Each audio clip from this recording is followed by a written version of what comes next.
bits of information in relation to the operations of the particular government organization or government ministry. And funny enough, in the Act, it does provide for public bodies who are subject to the Act to make information available to the public with respect to the performance of its functions, right, duties, even with respect to complaints mechanisms if there's an issue with respect to that particular organization. How do you make a complaint against the organization? It even provides for the provision of reports and so on and so forth. Yeah, some really heavy stuff. Yes. What I don't know is if in fact an information commissioner has been appointed for the purpose of that particular act. I don't know at this particular point in time. Okay. So we have the Whistleblower Protection Act and the Unauthorized Disclosure of Official Information Act, and those two were the most recent that were passed. Yes. Right. So the whistleblower. The whistleblower. Well, when it comes to corruption, I just want to indicate the context and why I think whistleblowing protection is so important. Corruption is normally a private act. Nobody really goes out of the way and says, hey, I'm committing a public act or going to commit a bribe or something like that. A lot of times, the persons who are actually involved in these sort of nefarious activities, they chat. And they may chat to somebody who is a friend or somebody or so forth. Or somebody in public life may overhear them. It doesn't necessarily have to be somebody in public life, may overhear them. And so they become aware of something. Yeah. Or they may be going through documents and find some sort of suspicious transaction or something. Now, because the corrupt act is normally between the corrupt actors to the exclusion of everybody else, the person who finds out about that corrupt transaction becomes important for bringing that corrupt act to light. And we know that persons who report or inform on corrupt activities, normally when they do so, they're interfering with some sort of gravy train. Right, right. And there's always some sort of consequence to interfering with the gravy train. They try to make your life very, very difficult. They might fire you, they might suspend you, they might stymie your promotion, and so on and so forth. So the whole idea behind this act is to create protections, to say that no sort of negative consequence can be visited upon you if you make a what you call a protected disclosure under the act, right? Because you can't disclose unauthorized information, so to speak. But you can speak about what you know in relation to, I mean, provided, of course, you're not a part and parcel of the illegal transaction itself. In which case, if you are and you still disclose, then you're not entitled to the protections under the act, but instead, if you're prosecuted and the court is sentencing you, that can be taken into account towards mitigation of the sentence. In other words, you get a lesser sentence than what you would be accustomed to because you informed. And you can cut a plea when that legislation comes in place, that those measures as we would discuss last time. Yes, the acts, if I'm not mistaken, are in place. I think they did come into place on the 8th of December of last year, right? And when we're talking about I always get this name because it's a long name, this Disclosure of Unauthorized Information Act. Disclosure of Official Information. Okay, Unauthorized Disclosure of Official Information Act. Yes. Yes, that particular bit of legislation speaks to a prevention or prohibition of disclosing information on the different classes or headings under that particular legislation, as well as information which is inimical or harmful to the administration of justice or to your national security interests. Right. And so you would have touched on it earlier in terms of the Anti-Corruption Act, mentioning how robust it is in terms of the measures and the aspects of it that it covers. But what about all of this suite of legislation, all of the 5 pieces of legislation, as we discussed before? How does it compare to your mind in terms of what we have in other countries? Well, from what I've seen so far, and I can only go based on what I've seen so far, and this depends on the accuracy of what I've discussed online or discovered online. Because sometimes legislation, while it may be passed in another country, it may not necessarily go online quickly Right. or in time. But from what I've seen, I haven't seen an anti-corruption regime as robust insofar as what it covers and so on as St. Kitts and Nevis. I have not. Maybe Barbados probably comes close, because I know at one point I saw whistleblower legislation with respect to it, and I say, that's really good, because I don't see how one can pass anti-corruption legislation without that important component to go alongside it. Without whistleblowers, we'll never find out about corruption. And whistleblower is very important for small islands such as St. Kitts and Nevis, where everybody knows everybody. Yes, and the thing is, that can also be a disadvantage too, because everybody knows everybody. I put my hand in your pocket, I might be putting my hand in 5 or 6 different pockets at the same time. Right, so yeah, small island. Right. Okay, and so as we talk about, the comparison to the suite of legislation, has there been any feedback that you've gotten that you would have heard from colleagues, whether here locally or overseas, in terms of the suite of legislation and the good governance agenda? No, I honestly haven't. Okay. All right. All right, so Mr. Smith, let's move on then with another area that we want to discuss, which is in terms of, as we discussed earlier, the Integrity Commission that was set in place for the Integrity in Public Life Act. How does your office interact with the commission? Okay, well, I must say, where the commission is concerned, I've taken a hands-on approach. What a slip of the tongue. Yes, I actually visit the Integrity Commission in person. It's not that far from my office, and it's just a cool walk down the road. And I would have discussions with the administrator there with respect to compliance with the legislation. My last meeting was as recent as probably 2 days ago. Right? I wanted to see what was the level of compliance, especially in light of, the measures that we discussed in order to get compliance.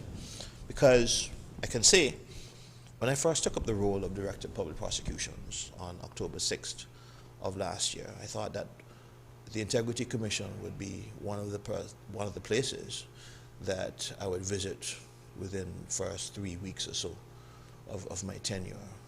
And I did, because I realized what the function of the Integrity Commission is in fact quite important. So when I went there, we discussed many things, problems associated with the commission, and I would have made some recommendations as to, how they could perform some of their functions in a more expeditious or expedient way. And I remember at the time,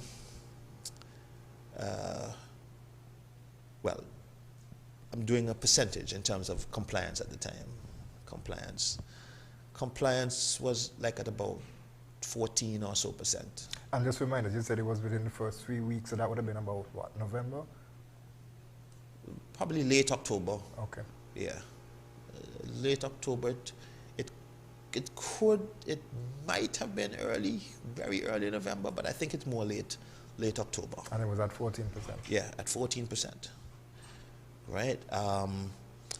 The chairman of the Integrity Commission, as discussed as part of our strategy in terms of securing compliance with the obligation to file declarations on the legislation, had decided to write to the individuals in the schedule who are subject to that particular obligation about, for one, the fact the deadline had passed, and basically they were given a chance for them to comply, and a particular letter would have been written to them indicating that, look, if December 1st comes, we're going to pass over the names to the DPP for action.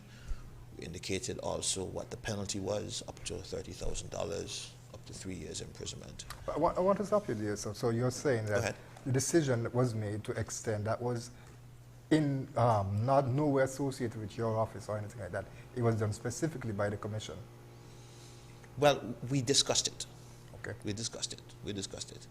And the idea is we wanted to encourage compliance before the big stick approach, what I call the big stick approach, right? I accept the big stick approach could be used.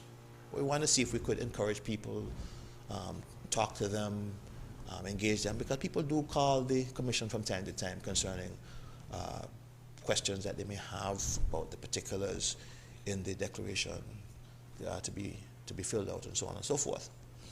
So as you know, we had the press conference on the 8th of December, and the question was asked by a member of the press there about compliance and what would happen to defaulters. All right, and I would have said in no uncertain terms that well, persons will be prosecuted. I even read out a sample of what the charge sounds like. And it turns out that now you have names for the purpose of summons. Since we're proceeding by summons, you have to put addresses and so on inside of the summons, and that is taken some time. That's one of the administrative things that we have to take on board in terms of having to have those things filed. But it's being done. I've been promised that I would get that information shortly. I can tell you though that after the press conference, as of maybe around after the 15th, compliance went up from 14% to about 58%. And after my meeting this week, I can say that compliance has gone up even further. I don't know how much, but I've told people have been coming in to fill their declarations, right? People may have their different reasons for not filing the declarations, but one of those cannot be the inconvenience of it, right? The fact that it's inconvenient, there's a greater purpose to be achieved insofar as transparency in government. I've also been told that persons are concerned about confidentiality on the part of the Commission in terms of keeping the information indoors and taking adequate measures to ensure that it doesn't reach into the wrong hands. Well, that would be unauthorized information, right? And for any member of a commission, and they're well aware of it because we've had discussions about it, that they could be prosecuted, number one, on the unauthorized disclosure of official information. Yes. Yes, the Unauthorized Disclosure of Official Information Act. And number two, the person who is affected could bring a civil suit against the commission. I would imagine negligence.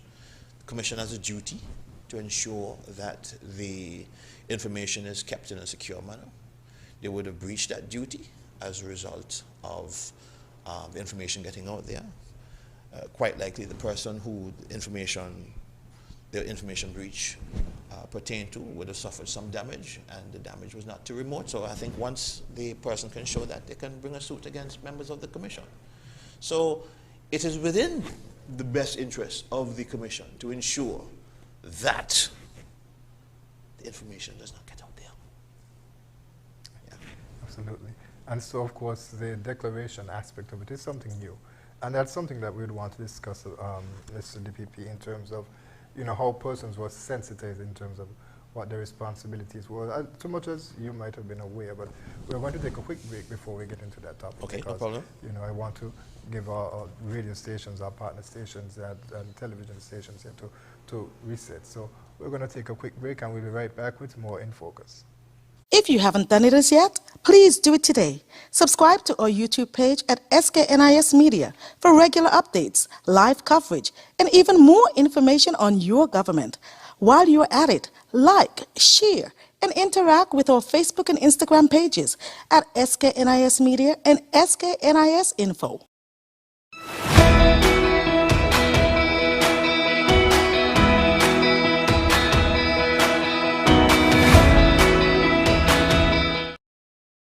Welcome back to In Focus. We continue our discussion with the Director of Public Prosecution, Mr. Adlai Smith.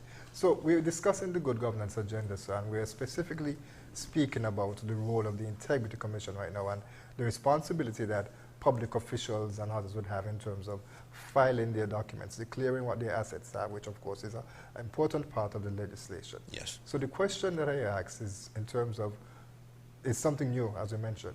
How was the sensitization done to let these persons be aware, whether it be parliamentarians or persons on boards or other high-level or government officials, that their responsibility is to do this, and by this time? Well, to my mind, right, parliamentarians don't have no excuse, you know. You were part and parcel of the body that passed the legislation. And if you ask me personally, you have no excuse. You would have been part of the discussions, or the debates rather, as you refer to them, in Parliament. And you would have been acutely aware, more than anybody else, about what's required of you for the purpose of that legislation. Where other organizations are concerned, I can't speak totally for what the Commission has done. I know they have brochures, I know they have like a website in which persons can get information from. I do know they were supposed to have some sensitization sessions. I have been told that they do plan to have some sensitization sessions with respect to the filing of the matter. And I have told them, look, I will make myself available to come with you and to, you know, assist with the free flow of information, because I think it is important. I don't want people to think that, you know, I can't come before the public and explain certain important aspects of governance. And hence, I'm taking my time to do this, even though I was asked at short notice yesterday to come here. But differently, I would have indicated to the Commission, would have written to the persons who are in the schedule as public officials who are required to file. Now, one word of caution where that is concerned, because I've been seeking to verify that persons have in fact received the communique. And number two, I've wanted to ensure that persons who are on the list are actually supposed to be on the list, right? It's since come to my attention, based on my inquiries, that there may have been some persons who are supposed to be on the list who have not been on the list. And this is information I found out independently of the Commission. Like I said, I'm hands-on, so try to get other sources of information to verify what I have. And I've also found that there may be persons, one or two, who are on the list, who ought not to be on the list. And I think it's very important for me to verify, because I can only go by the information that I've been given, verify that persons who are on the list are supposed to be on the list, because I don't want any unnecessary litigation against the government as a result of a wrongful prosecution or something. I mean, like, while I'm excited, I tell you, I can open my computer and show you charges already drafted. I just have to fill in the information that I've asked to receive. And I've also asked the Attorney General to have appointed a special magistrate to deal with these particular matters. And he has kindly consented to make sure that that arrangement is put in place. That arrangement should hopefully be in place by the 1st of this month. Sorry, 1st of next month. That way February? Yeah, 1st of February. Right? Why a special magistrate? Why is that necessary? Why a special magistrate is necessary? I have to be... I think... I know why it's necessary, but I have to be... I can't disclose the reason at this particular point in time. I can't disclose the reason at this particular point in time. But all I'll say is, based on certain information received at the time, I thought in the fair and just adjudication of this matter, a special magistrate needs to be appointed. Okay. You mentioned the persons who will be covered. They're part of the schedule, and I don't know if you have the schedule here, but could you give us, off the top of your head, a rundown in terms of who will be covered? We already established that parliamentarians, of course, will be a part of that. But who else will be covered by the schedule that is included in the Integrity in Public Life Act? Okay. Well, I have some of them here. Representatives in the National Assembly, senators in the National Assembly, Speaker in the National Assembly, Deputy Speaker, representative in the Nevis Island Assembly, senators in the Nevis Island Assembly, President of the Nevis Island Assembly, Clerk of the National Assembly. So those are parliamentary roles. Constitutional roles, members of Constituency Boundaries Commission, Supervisor of Elections, electoral commissioners, the Prime Minister, the Leader of the Opposition, Ministers of Cabinet, Ministers of the Nevis Island Assembly, Attorney General, the Solicitor General, senior legal officers in the Attorney General's chambers, Director of Public Prosecutions, that's me, directors, deputy directors of public prosecutions, Director of Audit, Public Service Commissioners, members of the Public Service Board of Appeal, Police Service Commissioners, magistrates, registrars of the High Court, deputy registrars of the High Court, registrars of land, deputy registrar of land, head of the Civil Service, chief personnel officer of the Civil Service, financial secretary, permanent secretaries of the Civil Service, ombudsman, information commissioner, assistant secretaries at or above the level of grade K40, the Comptroller of Inland Revenue, the head of the Central Purchasing Unit, the Commissioner of Police, the Deputy Commissioner of Police, Assistant Commissioner of Police, the Director of Works, the head of the Citizenship by Investment Unit, the Accountant General, the Comptroller of Customs, the Deputy Controller of Customs, ambassadors, high commissioners. And in terms of statutory corporations, we have chairpersons of statutory corporations as well as deputy chairpersons, managing directors, chief executive officers, general managers, and then you have corporations in which the government has either controlling interest or they own the corporations, and we're talking about the chairpersons of those boards, the deputy chairpersons, managing directors, chief executive officers, and general managers. And in terms of statutory bodies, which includes commissions, public authorities, or bodies of any description, I think ZIZ is one of those, if I'm not mistaken. Or ZIZ? ZIZ. Yes. I was told particularly it's ZIZ, yes. Chairpersons, deputy chairpersons, managing directors, chief executive officers, and general managers. A very robust list. Quite. Yes. Okay. And so, of course, those persons would have been notified, as you mentioned, in terms of their responsibility. But why do you think, sir, it's taken them so long to everyone to run to comply? Because as you mentioned, of course, this is something that is new. And there are persons who, you know, when they don't understand specifically, there's a delay sometimes. You mentioned the confidentiality aspect of it as well, to where some persons may be concerned.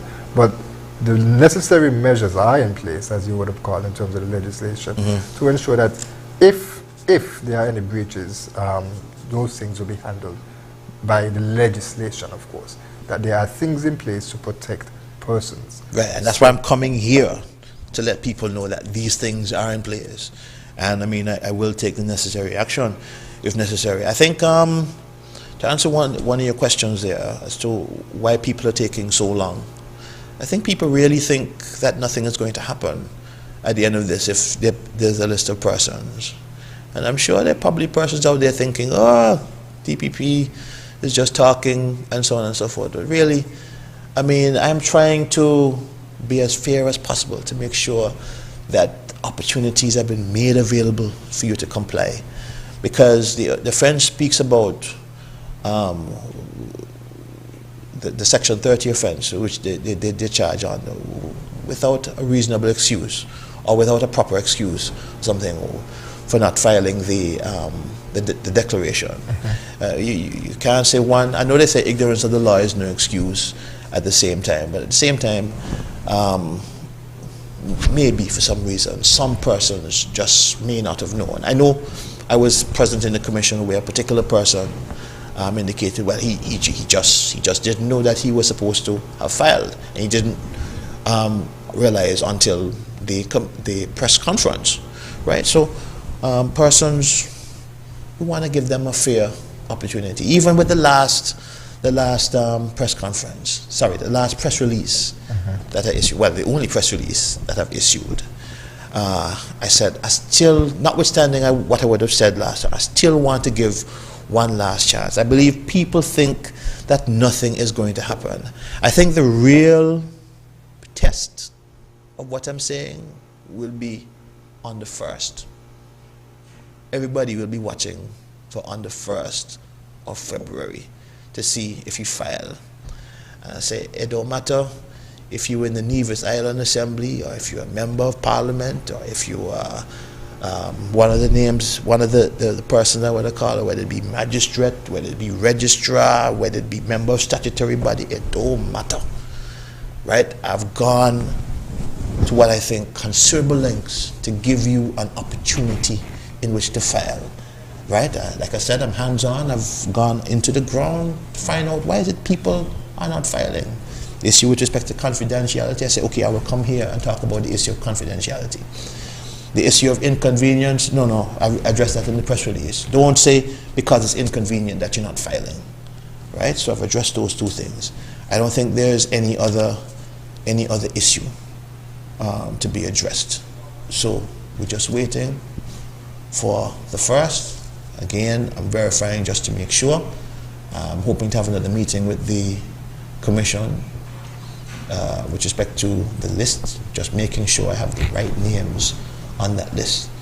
It's one thing to be excited, and yes, I'm a bit excited about filing the charges, but again, I believe in conciliation and encouragement and so on before the big stick approach. I really want to reserve that big stick approach for those who are defiant and decide, you know, I don't care what you say, we are not filing, right? Those in particular. And I just want to take the occasion to remind public officials that the next filing date is actually coming up quickly on the 30th of April of this year, and thereafter it will be the 30th of April every year. Right, so it's once per year after the 30th of April. Yes. So, and I want to mention in terms of the charges that you mentioned, I think it's important for persons to know that there is no grandstanding by the Office of the Director of Public Prosecutions, that there are, penalties that are prescribed, there are duties that are to be performed, and you're just following the letter of the law. Right. And it's not just following the letter of the law, trying to do so in a fair way. Right? I would have mentioned in my press release too, well, I didn't mention it like this, but the common man, let's say maybe the man who has stolen maybe a tin or two of sardines or macaroni in the store, the police are ready to jump down his throat for charges of larceny and bringing him before the court and his sentence or whatever. But what about the laws which apply to public officials, persons of integrity, insofar as the discharge of public services is concerned? Right? We want to make sure we have persons of the best caliber, the highest caliber, performing those services in a fair, just, equitable way. Right? So this is part and parcel of that type of enforcement, and I think it is important. Do I like the idea of filing? No, not necessarily, but it's the law. It's inconvenient. I see that there is a broader purpose or greater purpose to be achieved by it, and so I'm going to enforce the law. Yeah, and certainly you won't win any friends, but you're not in it for friendships. You're doing your job. Well, the persons on the list that I just come to know as well, and I don't know, maybe they might feel that they won't end up being charged because they might know me or they might smile with me and so on. Well, we'll see what happens on February 1st. And it's important, you have the full blessing of the Attorney General's office.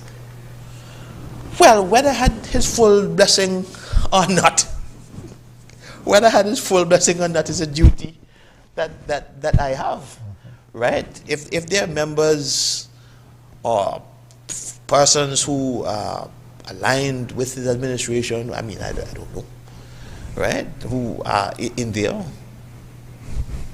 so be it. Let the chips fall where they may, right? Like I said, people are probably thinking up to now, you know, I've been extending. Yeah, I know I've been extending the deadline, but again, like I said, I want to be fair, right? I put on there no further extension. I mean, like, that's it. I just want to make sure persons have been given the opportunity. The 1st of February. Yeah. What are the penalties? What are the penalties for those who don't Up comply? to $30,000 or 3 years imprisonment. Right? Again, I put in the press release, it's not my will that somebody should perish, or all should perish, or any should perish by way of prosecution. But I think if we push through with this, St. Kitts and Nevis could be a beacon for the rest of the Caribbean in terms of its good governance initiatives for the Federation going forward. And for the region as well, yes. Absolutely. And for the region, maybe even the world, right? As small as we are. And I say we because over here I'm Katisha. Of course. All right, Mr. Smith, we're going to take another quick break and then we're going to come back because, of course, you would have seen the opening of the law term, the new law year, per se, and so we want to just touch on that briefly, so we're going to take a quick break. Okay. We'll be right back with more In Focus. If you haven't done it as yet, please do it today. Subscribe to our YouTube page at SKNIS Media for regular updates, live coverage, and even more information on your government. While you're at it, like, share, and interact with our Facebook and Instagram pages at SKNIS Media and SKNIS Info.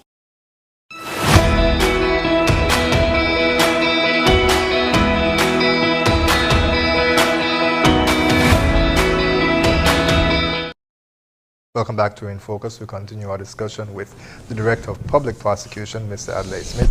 Mr. Smith, as we mentioned before we took the break, of course, we had the opening of the new law year across the region. That would be the Eastern Caribbean Supreme Court region, you know, where the jurisdictions where that falls.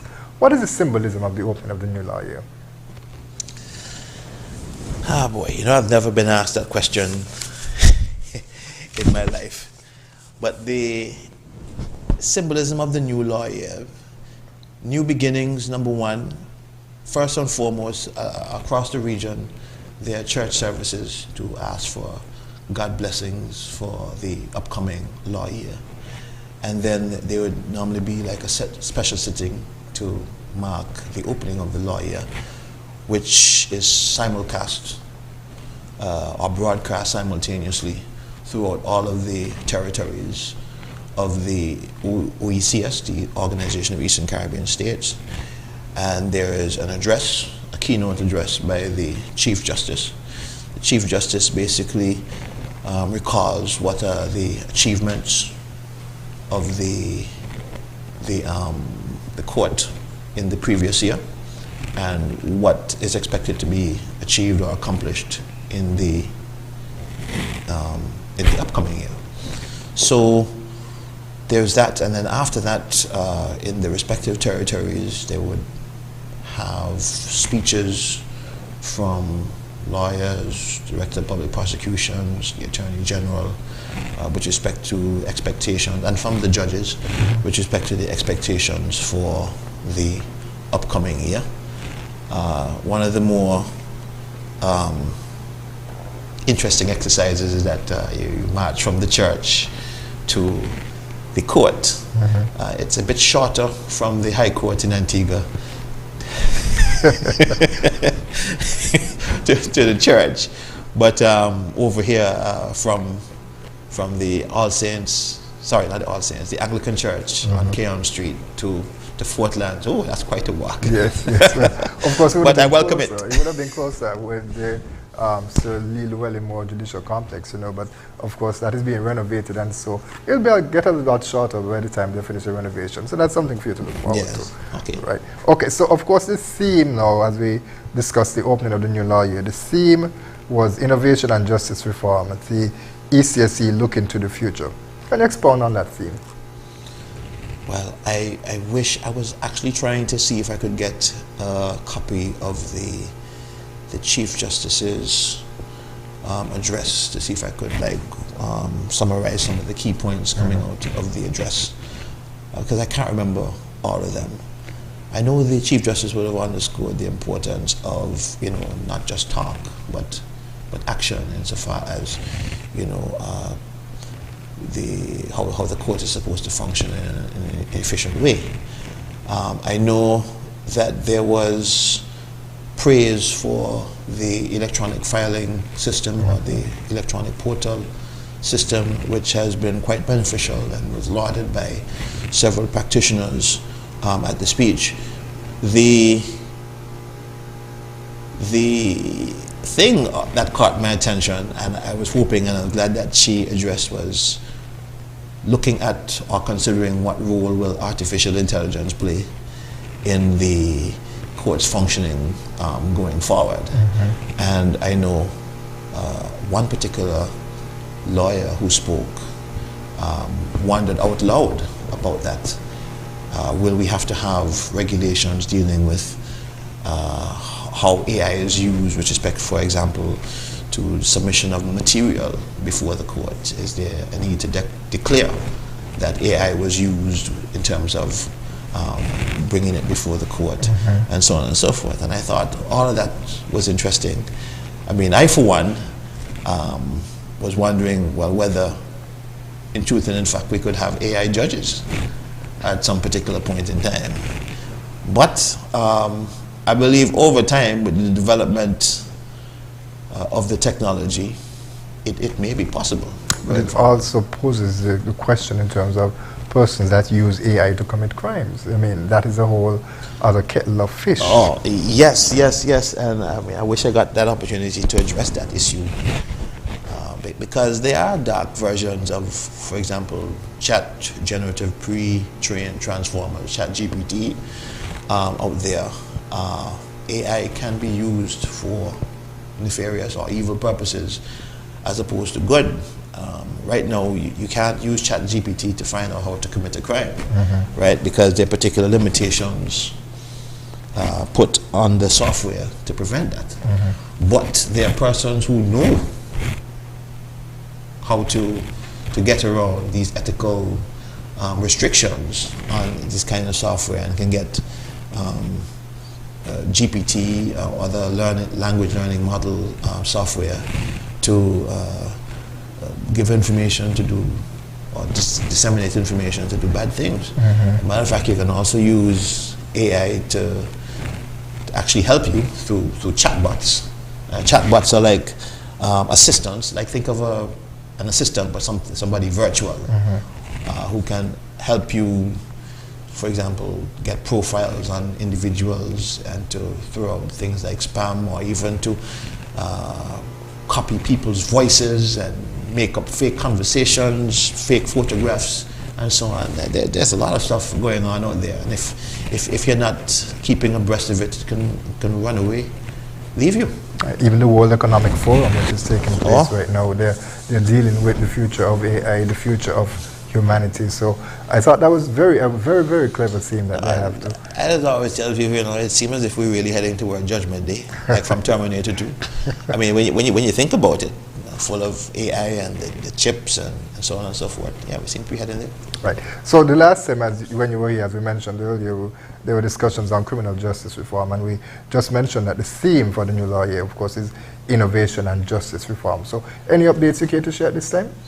Well, I have been meeting with the Attorney General to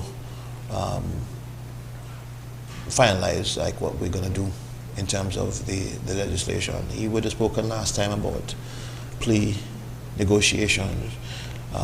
Jamaica has a decent act where that is concerned, which could be a good model for us here. We definitely need things like, for example, special measures legislation, so people can give their evidence behind screens. We want to input pre-recorded examination in chief and cross-examination, particularly for vulnerable witnesses, as a form of protection for them, and to not inconvenience people in those circumstances going forward.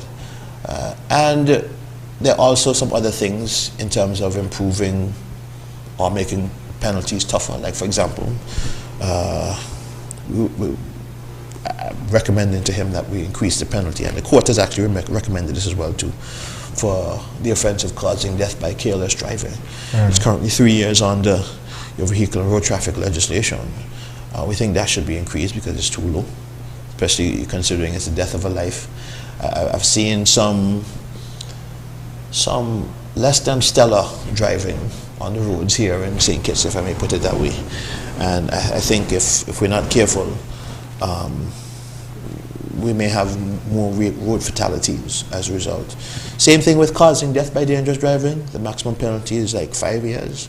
We're asking for that to be increased. So I'm just, but it's on the cards, and the Attorney General has set July as the deadline, or his deadline for meeting all of this. I'm hoping that it can be done. Okay, Mr. Smith, we're almost out of time for the program, so I'll give you an opportunity to make any final comments. Well, okay. Yeah, well, I'll take this opportunity to say that if anybody out there is thinking that nothing is going to happen, just wait until February the 1st. We'll see. The only issue that might keep me back is probably any issue pertaining to the verification of the list, who has been verified. And once I got the information administratively, like, there will be prosecution. There's just no further. Whether it be in St. Kitts or in Nevis, the persons who are required to file pursuant to the federal legislation, I'm just following the law. So I'm just letting you know, one last time, very serious about it. Like I said, I have the charges filed. They're just to put in the information that I need administratively to make the summons work, and we're good to go. That old saying, forewarned is forearmed. Yes, forewarned is forearmed. And again, I say I appreciate being able to come onto this program. I'm looking forward to sometime in the future whereby persons can submit questions via WhatsApp, so I can address those questions once it's within my remit to do so. I think it's important to interact with members of the public, because at the end of the day, I'm a public servant. And if I'm a public servant employed by the taxpayers of this country, and I refuse to count for what I'm doing, or I refuse to tell you what I'm about, and so on, I've ceased to become a public servant, and I've instead become a public master.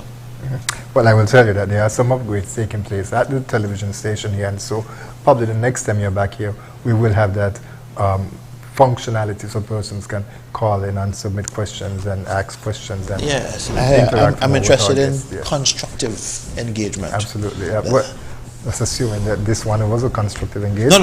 No, constructive engagement from the public. Yes, of course. We always have constructive engagements. Yeah. Mr. Smith, DPP, thank you very much for appearing on this edition of In Focus. You're most welcome. And we'd like to thank you, viewers and listeners, for joining us for this debut edition of In Focus. We trust that you will join us next week at the same place, at the same time, for another edition. I'm Ian Richards.